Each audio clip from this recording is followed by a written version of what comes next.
Vamos a dar inicio a este ciclo de charlas o cápsulas previsionales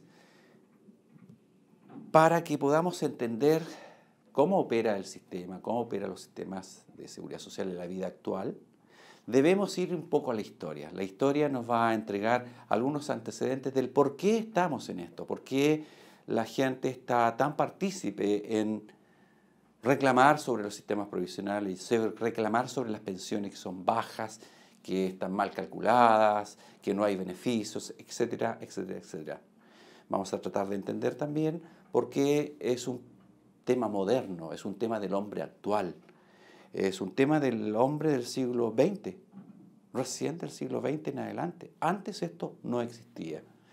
Pero para eso vamos a dar inicio, en mi modo de ver, con un hombre muy importante. Un hombre que lo vamos a situar en el tiempo en el 30, año 30 después de Cristo. Este señor se llama Jesús. Y él se le ocurrió colocar una frase en el universo que se llama, o que dice, amaos los unos a los otros. En pleno Imperio Romano, a este hombre se le ocurre decir esta frase que viene a cambiar un poco el contexto mundial. Preocuparse por la gente, preocuparse por el pobre, preocuparse por la familia, preocuparse por el ser humano, por el prójimo. Solo a él se le ocurrió esta frase en ese minuto. Y vuelvo a insistir, cambió la historia del mundo a partir de ese minuto. Mucha gente empezó a hacerse adepta a esta idea, a este principio. Y principalmente prendió esta idea entre las mujeres, la gente del estrato social bajo de la época, esclavos, sirvientes, que se volvieron a pensar en esta idea y empezaron a creer en lo que se llama, actualmente le llamamos el cristianismo. Este señor judío, ¿no es cierto?, por propagar estas ideas un poquito capciosas para la época, posiblemente terroristas para la época, finalmente lo toman las autoridades de la época y deciden clavarlo en una cruz y ahí muere. Hasta ahí duró la vida de él, en el año 33 después de Cristo.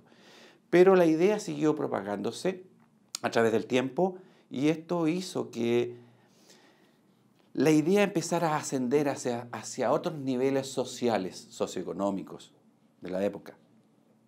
Nos vamos a trasladar entonces al año 318. Constantino.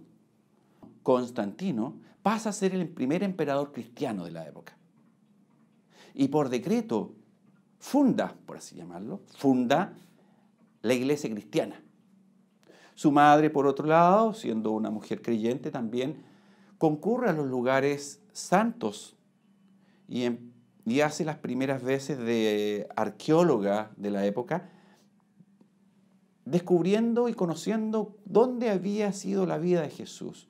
Y en cada uno de estos lugares santos se construyen las iglesias que hoy día todo el mundo conoce cuando viaja a Tierra Santa.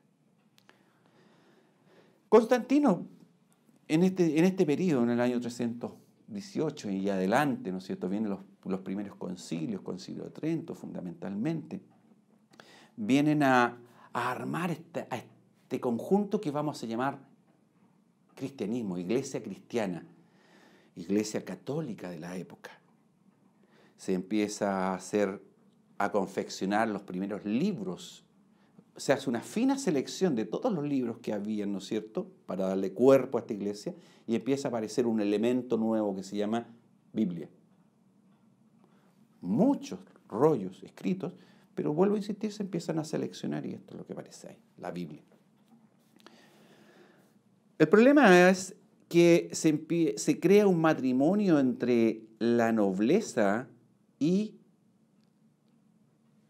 el poder eclesiástico.